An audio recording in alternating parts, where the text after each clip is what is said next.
First line நேயர்களுக்கு வணக்கம். நம்ம கேப்டன் விஜயகாந்த் உடல் இன்று மாலை அடக்கம் செய்யப்பட இருக்கிறது.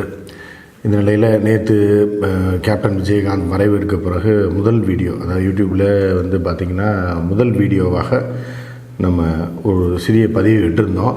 அவருடனான ஒரு நமக்கும் அவருடன் அந்த விஷயங்களை. அதே மாதிரி இன்றைக்கி ஒரு முக்கியமான விஷயத்தை நான் பகிர்ந்துக்கணும்னு நினைக்கிறேன். என்ன அப்படின்னு பார்த்திங்கன்னா, 3 விஷயங்கள். ஒன்று விஜயகாந்த் அவர்கள் முதலாக திரைப்படத்தில் நடிப்பதற்கு மதுரையிலிருந்து கிளம்பும்போது அங்கே உள்ள சித்ரா ஸ்டுடியோ அப்படின்னு ஒரு ஸ்டுடியோ, ஃபேமஸான ஸ்டுடியோ இருந்தது மதுரையில், முக்கியமான இடத்துல, அதாவது பெருமாள் கோயில்னு சொல்லுவாங்க, கூடலூர் பெருமாள் கோயில்னு சொல்லி அந்த பகுதியில் சித்ரா ஸ்டுடியோன்னு ஒரு ஃபேமஸான ஸ்டுடியோ இருந்தது.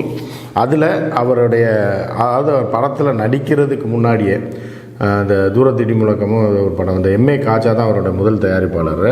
ஸோ அந்த திரைப்படத்தில் நடிப்பதற்கு அவர் கிளம்பி வராரு. கிளம்பி வந்ததுக்கப்புறம் ஒரு ஷெட்யூல் முடிஞ்சதுக்கப்புறம் மதுரைக்கு போகிறாரு. அப்போதே, அதாவது படம் வெளிவருவதற்கு முன்பே அவர்களுக்கு ரசிகர்கள் அதிகமாகிட்டாங்க அப்படின்னு சொல்லலாம். ஏன்னா அவர்களெல்லாம் இவர் போய் ரிக்வஸ்ட் வச்சு அவர் வீட்டில் போய்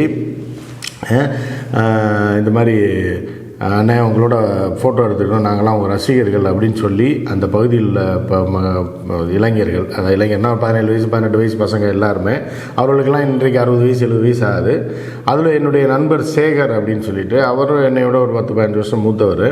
ஸோ அவர் இளைஞனாக இருக்கும்போது, ஒரு 15 வயசு அந்த மாதிரி இருக்கும்போது இந்த படம், அதாவது இதுதான் முதல் புகைப்படம், அவர் ரசிகர்களோடு அவர் எடுத்துக்கொண்ட முதல் புகைப்படம். 2வது, மதுரையிலிருந்து அவரை அந்த படப்பிடிப்புக்காக வழி அனுப்பி வைப்பதற்கு முன்பு எடுக்கப்பட்ட புகைப்படம். அந்த புகைப்படத்தை நான் வெளியிடுறேன், நீங்கள் பாருங்கள், சரிங்களா? அடுத்து நான் 2 புகைப்படங்கள். அவர் 1978 அவர் முதல் படமாக நடிக்கும்போது எப்படி இருந்தார், இப்போ எப்படி இருக்கார் அப்படின்ற புகைப்படத்தில் நான் வெளியிடுறேன். அதுக்கு முன்னாடி அவருடைய காதலை பார்த்துடலாம்.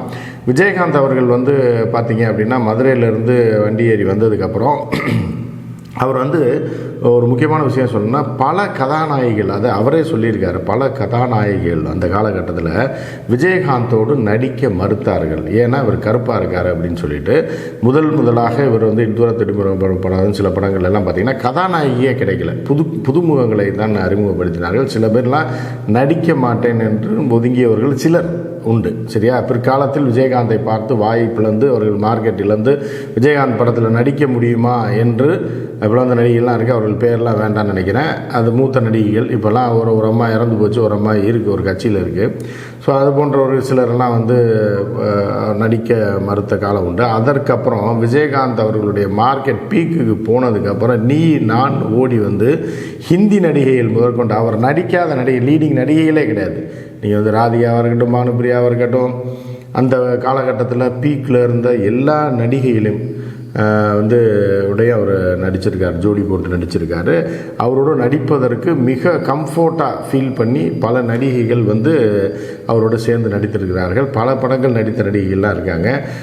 அந்த மாதிரியான ஒரு, அதாவது தான் யார் என்று, அதாவது அவர் உருவத்தை பார்த்து பயந்துருவாங்க. அதாவது கருப்பாக நடிக்க மாட்டார்னு இல்லை, அவர் உருவத்தை பார்த்து, அவருடைய கண்களை பார்த்து பயந்து, பெரிய ஒரு பயங்கரமான மனுஷனாக இருக்கார். அவர் கூட போய் நம்ம எப்படி நடிக்கிறன்ற பயந்த காலங்கள்லாம் உண்டு. அதற்கப்புறம் அவர் கூட நடிக்காத பீக்கில் இருந்த நடிகைகளே இல்லை அப்படின்னு சொல்லலாம். அந்த அளவுக்கு விஜயகாந்தோடைய அவரை புரிந்து கொண்ட பின்பு அப்படி வந்தது.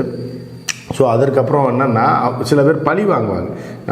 நம்ம மார்க்கெட் இல்லாதப்போ நம்ம இப்போ ஆரம்பத்தில் வர்றப்போ எங்கூடலாம் நடிக்க மாட்டேன்னீங்க, இன்னைக்கு வரீங்களா அப்படின்னு சொல்லி அவர்களை டார்ச்சர் கொடுக்கக்கூடிய ஹீரோஸ்லாம் இருக்காங்க. ஆனால் விஜயகாந்த் அவர்கள் அப்படிலாம் பண்ணலாம், இவர்களுக்கு பாதுகாப்பு அளித்தார் அப்படின்றத நம்ம பார்க்கலாம். இன்னொரு சம்பவம், நான் ஒரு முக்கியமான சம்பவத்துக்கு சொல்லிவிட்டு அந்த ஃபோட்டோவை போடுறேன். என்ன அப்படின்னா, எனக்கு ஏற்பட்ட நேரடி அனுபவம் என்ன அப்படின்னா, மதுரையில் ஒரு முறை ஸ்டார் நைட் நடத்துகிறாங்க, எல்லாம் வந்திருக்காங்க. அந்த ப்ரோக்ராம் முடிஞ்சோடனே ஒரு 10, அதாவது ஒவ்வொரு ஷெட்யூல், முதல்ல ஒரு டான்ஸ் ஆடுற குரூப்லாம் 8 மணி ட்ரெயினில் புக் பண்ணியிருந்தாங்க. அப்புறம் 9 மணி ட்ரெயின், 10 மணி ட்ரெயின், 11 மணி ட்ரெயின், இப்படி வரிசையாக வந்துட்டுருக்கு. நெல்லை எக்ஸ்பிரஸ், தூத்துக்குடி பியூர் சிட்டி, அப்புறம் திருவேண்டரத்துலேருந்து அது கொல்லத்துலேருந்து வரக்கூடிய ஒரு ரயில், இப்படி வரிசையாக எல்லா ரயில்லையும் வந்து அந்த மதுரையில் வந்து நடந்த அந்த மாபெரும் கலை நிகழ்ச்சிக்கு அப்புறம் எல்லாம் மொத்தமாக எல்லோரும் கிளம்ப முடியாதனால இப்போ கலை நிகழ்ச்சிகள் வந்து ஒரு 6 மணிக்கு ஆரம்பிக்குதுன்னு வைங்களேன். ஃபஸ்ட்டு ஷெடியூல் முன்னே 7 மணிக்கு 6:45 முடிந்தவர்கள் அப்படியே வண்டி ஏறி நேராக கொண்டு போய் 7:30 மணி ட்ரெயினில் ஏறிடுவாங்க. இப்படி வர வர என்னென்னா கடைசி ரயிலில் விஜயகாந்த் அவர்கள் வர்றாரு. அந்த ரயிலில் தான் நானும் வர்றேன். அப்போ நான் தமிழன் எக்ஸ்பிரஸ் அப்படின்ற ஒரு இந்தியன் எக்ஸ்பிரஸுடைய வார இதழில் பணியாற்றி கொண்டிருந்தேன். ரீஜனல் கரஸ்பாண்டாக கேரளா, கர்நாடகா மற்றும் கோயம்புத்தூர், நீலகிரி, பெரியார் இந்த 5 டிஸ்ட்ரிக்ட்டும் பார்த்துட்டு இருந்தேன். அதுபோல் கேரளா, கர்நாடகா 2 மாநிலங்களையும் நான் பொறுப்பாளராக இருந்தேன். அந்த நேரத்தில் இந்த கூட்டத்திற்கு பிறகு விஜயகாந்த் வந்த அதே ரயிலில் தான் ஏசி கோச்சில் அவருக்கு புக் பண்ணியிருந்தது. அவர் அண்ணன் நெப்போலியன், அண்ணன் சரத்குமார் எல்லாருமே அதில் வராங்க. அப்போ என்ன நடந்ததுன்னா ஒரு நெகிழ்ச்சியான சம்பவம் என்னென்னா கடைசி ரயில் ஏறி வர்றாங்க. அதில் வந்து குரூப் டான்சர்ஸ் எல்லாமே இதில்னா செகண்ட் கிளாஸில் வராங்க. அவங்களுக்குலாம் டிக்கெட் போட்டிருக்கு. ஏன்னா அந்த இதுக்கு நடன நிகழ்ச்சிக்கு வந்தவர்கள் எல்லாம் வந்தால் வண்டி மதுரை பரபரப்பாக வண்டி கிளம்புறதுக்கே வந்து இதாகிடுச்சு. அப்போ வந்து என்னென்னா இவர்கள் அடித்து பிடித்து கடைசி நேரத்தில் வந்து வண்டி ஏறினவங்கலாம் விஜயகாந்த் என்ன பண்ணார்னா செகண்ட் கிளாஸில் ஏறிட்டார். அந்த ஸ்லீப்பர் கிளாஸில் ஏறிட்டு எல்லாரையும் அப்படி பார்த்துட்டே வராரு. பார்த்துட்டு அந்த வண்டி வந்து மதுரையை தாண்டி வருது. அடுத்த ஸ்டாப் வந்து கொடை ரோடு அப்படின்ற ஸ்டேஷனில் நிற்கும். அதுக்கு அடுத்து தான் திண்டுக்கல்.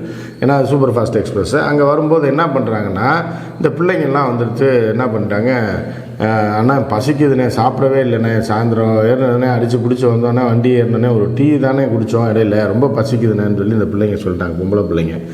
உடனே ரொம்ப என்னப்பா ஏற்பாடு உங்கள் சாப்பாடு இல்லை, நான் எல்லாமே அங்கே ஸ்டேஜில் அங்கே தான் நான் பண்ணி வச்சுருந்தோம், வண்டிக்கு லேட் ஆகிடுச்சின்னு சொல்லி வேகமாக கிளம்பி வந்துட்டாங்கன்னு சொல்லி கூட இருக்கவங்கலாம் சொன்ன உடனே அதுக்குள்ளே வந்து வண்டி வந்து கொடை ரோடுக்கு வருது. ஒரு 35 மினிட்ஸ் 40 மினிட்ஸில் மதுரையிலேருந்து கொடை ரோடுக்கு வந்துடும். உடனே கொடை ரோடு ரயில்வே நிலையத்தில் வண்டி நிற்கிது. உடனே விஜயகாந்த் வேட்டியை மடித்து கொண்டு, ஏன்னா கொடை ரோடு அந்த பக்கம் போனவங்களுக்கு தெரியும், கொடை ரோடு ரயில்வே ஸ்டேஷனுக்கு ஒரு ஹைவே ரோடு இருக்கும். இப்போ 4-வே ரோடு 6-வே ரோடு போட்டாங்க. அதனால் கடைகள்லாம் தூக்கிட்டாங்க. முதல்ல எல்லாம் ஒரு ஹைவே, அதுதான் சென்னை வர ஹைவே. கொடை ரோடு ரயில்வே ஸ்டேஷன் வந்தோன்னா அந்த ரோடை கிராஸ் பண்ணோன்னா வரிசையாக 10-15 புரோட்டா கடை இருக்கும். சரிங்களா? அதில் வந்து லாரியெல்லாம் நிறுத்தி சாப்பிடுவாங்க. ரயில்வே ஸ்டேஷனுக்கு ஆப்போசிட்லேயே இருக்கும். ஸோ உடனே வேட்டியை கட்டியவர் என்ன பண்ணார்னா தடன்னு நெப்போலியனை கூப்பிட்டாரு. இவர் சரத்தையும் கூப்பிட்டாரு. வாங்கப்பா அப்படின்னு சொல்லிட்டு இருக்கிறவங்களாம் ஒரு 4-5 பேரை கூப்பிட்டு நேராக திட்டுன்னு போய் ஸ்டேஷன் மாஸ்டர்கிட்ட சொல்லி ஒரு 5 நிமிஷம் மட்டும் வண்டியை நிறுத்துங்க, நான் பேசிக்கிறேன், எங்கே பேசணுமோ நான் பேசிக்கிறேன், பிள்ளைங்க பசியில் இருக்காங்கன்னு சொல்லிட்டு நேராக போய் ரோடை கிராஸ் பண்ணி புரோட்டா கடையில் போய் அப்படியே எத்தனை புரோட்டா இருக்குன்னா அந்த சட்டியில் போட்டு வச்சுருப்பாங்க. ஆனால் அதெல்லாம் இப்போ கணக்கில் எடியா அந்த சட்டியோட ஐடியா தூக்கு, என்ன வச்சுருக்க நீ, என்ன வச்சுருக்க நீ, குழம்பு வாளியை தூக்குன்னு ஆளுக்கு ஒரு புரோட்டா சட்டி, அதாவது அந்த பாத்திரத்தை விஜயகாந்த் தூக்கிட்டார். 2 பேர் குழம்பு சால்னா வாளியை தூக்குனாங்க. அப்படியே வந்துட்டாங்க. வந்துட்டு நாளைக்கு வருவாங்கப்பா, காசு கொடுத்துருவாங்க அப்படின்னு சொல்லிட்டு வந்துட்டார். கடை 2-3 கடை ஒரே செகண்டில் பாத்திரத்தோட காலி. வந்த உடனே நேராக தூக்கிட்டு வந்தார். எத்தனை புரோட்டா இருக்குது, என்ன இருக்குன்னே தெரில, எல்லாம் சாப்பிடுங்கன்னு சொல்லி. அதாவது இப்படியெல்லாம் எந்த ஒரு மனிதனும் களத்தில் இறங்கி செய்ய மாட்டான். இவ்வளோ பெரிய சூப்பர் ஆக்டராக இருக்கக்கூடியவங்க என்ன பண்ணுவாங்கன்னா, தம்பி பசிக்குதுன்றாங்க, அடுத்த ஸ்டேஷனில் ஏதாவது கிடச்சா வாங்கி கொடுங்க, உங்களுக்கு உடனே வாங்கி கொடுங்கன்னு வேணால் சொல்லுவாங்களே தவிர, காசு கொடுப்பாங்களே தவிர, வேட்டியை மடித்து கொண்டு ஹைவே ரோட்டை கிராஸ் பண்ணி ஓடி போய் தானே புரோட்டா சட்டியை தூக்கிட்டு வந்து சால்னாவை வந்து இவர் தூக்கினதை பார்த்து சரத்குமார், நெப்போலியன் எல்லாமே அவங்கள வேட்டியை கட்டிட்டு எல்லாத்தையும் தூக்கிட்டு வந்து இந்த பிள்ளைங்களுக்கு ஒரு கிட்டத்தட்ட ஒரு 30-40 டான்சர்ஸு பசங்கள்லாம் சேர்த்து ஒரு 50 பேர் தேரும். எல்லாருக்கும் அந்த புரோட்டா கொடுத்தாரு. ஆனால் அவர் சாப்பிடவில்லை. அதுக்கப்புறம் தான் அவரே அவர்களோட சேர்ந்து அந்த கிடைக்கிறதுல வச்சு கொஞ்சம் கொஞ்சம் சாப்பிட்டார். ஏன்னா நாங்களும் அதை எடுத்து கொஞ்சம் சாப்பிட்டோம் அப்படின்ற மாதிரி. ஸோ அந்த மாதிரியான ஒரு கிட்டத்தட்ட வண்டி 10 நிமிஷம் நிற்கிது. ரயில் வந்து எக்ஸ்பிரஸ் ரயிலை 10 நிமிடங்கள் நிறுத்தி வந்து இந்த மாதிரியான செயல்கள்லாம் எந்த நடிகரும் செய்ததில்லை, எந்த அரசியல் தலைவரும் செய்ததில்லை, அண்ணன் விஜயகாந்தை தவிர. இதில் உடனடியாக அந்த புரோட்டா கடைக்காரர்கள்லாம் விஜயகாந்த் திடீர்னு வந்து கடையில் விஜயகாந்தையும் நெப்போலியன் அவர்களையும் சரத்குமார் அவர்களையும் பெரிய பெரிய ஸ்டார்ஸ் எல்லாம் பார்த்தா ஷாக் ஆகிட்டாங்க. ஷாக்கானா அவர்கள் அப்படியே விட்டுருப்பாங்க. அது என்ன ஒரு 500 அப்போல்லாம் புரோட்டா வந்து ₹1-2 தான் இருக்கும். சரிங்களா? அப்போ மொத்தமே 300-500 தான் இருக்கும். அந்த பாத்திரத்தோடு எடுத்துகிட்டு வந்துட்டாங்க இல்லையா, அந்த சாம்பார் வலி அந்த சால்னாவோடு எடுத்துகிட்டு வந்துட்டு அடுத்த நாள் விஜயகாந்தோடைய மதுரை அலுவலகத்தில் இருந்து ஆண்டாள் அழகர் ஃபிலிம்ஸு நினைக்கிறேன். அவர் 2-3 திரைப்பட நிறுவனங்கள் வச்சுருந்தார். உடனே ஃபோன் பண்ணி சொல்லி அந்த புரோட்டா மொத்தம் 150 ரூபா, 200, 300 400 தான் வரும் அதிகபட்சமாக. எல்லாருக்கும் 5000, 10,000 சொல்லி எத்தனை கடையில் எடுத்தாங்க, யார் யார் கடையில் எடுத்தாங்கன்னு சொல்லி எல்லாருக்கும் புது பாத்திரத்தோடு இவர்களே பாத்திரத்தை வாங்கி கொண்டு போய் கொடுத்துட்டு கையில் ஆயிரக்கணக்கில் பணத்தையும் கொடுத்து அந்த மாதிரியான ஒரு இதை செட்டில்மெண்ட் பண்ணவங்க விஜயகாந்த் அவர்கள். ஸோ அப்படிப்பட்டவர் தான் நம்ம விஜயகாந்த் அவர்கள். இது எனக்கு ஏற்பட்ட அனுபவத்தை நான் சொல்கிறேன். அதற்கப்புறம் வந்தார். அப்புறம் வேறு மேட்ரு போச்சு. அந்த மாதிரியான ஒரு மாபெரும் கலைஞர். இதில் ஒரு காதலை பற்றி நான் சொல்கிறேன்னு சொல்லியிருந்தேன். அவர் ராதிகா அவர்களை மிக தீவிரமாக காதலித்து வந்தார். இருவருமே காதலித்து வந்தார்கள். இருவரும் தான் திருமணம் செய்வதாக இருந்தது.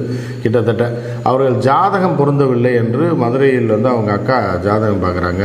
கேப்டனோட அக்கா ஜாதக பொருத்தம் சரியில்லை என்ற ஒரே காரணத்திற்காக எவ்வளவோ இவர் போராடி பார்த்தாரு. நிச்சயம் அவங்க குடும்பத்தில் ஒத்துக்கல. ஜாதகம் சரியில்லை விஜய், இது பண்ணால் நல்லா இருக்காது, நீ நல்லா வாழணும், அந்த பொண்ணு நல்லா வாழணும் அப்படின்ற மாதிரியான ஒரு இதெல்லாம் பார்த்து அவங்க அக்கா அதை தவிர்த்து விட்டார்கள்.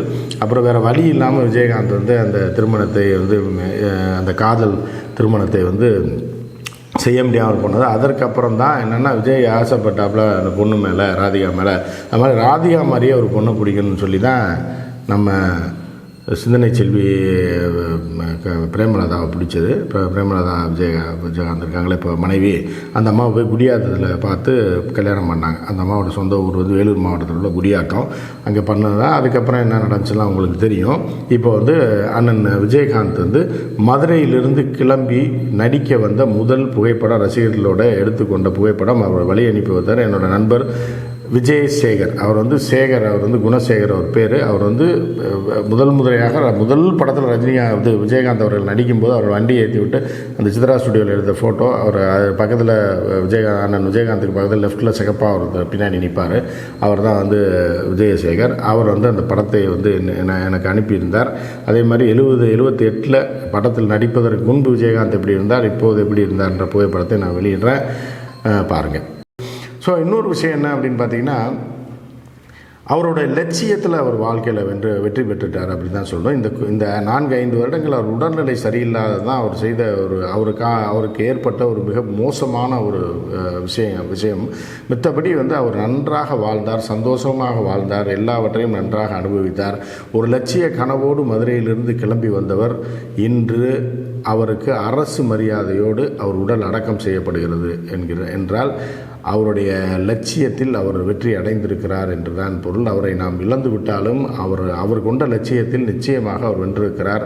ஏதோ இறைவன் செயல். அவர் 3-4 வருடங்கள் சில காரணங்களுக்காக அவர் உடல்நலம் பாதிக்கப்பட்டு மிக மோசமான நிலைக்கு சென்றது தான் தாங்கிக் கொள்ள முடியாத ஒரு விஷயம். இருந்த போதிலும் அவர் நல்லபடியாக அவர் உயிர் பெருந்திருக்கிறது. நீண்ட நாள் அவர் வாழ்ந்திருந்தால் நன்றாக இருந்திருக்கும்.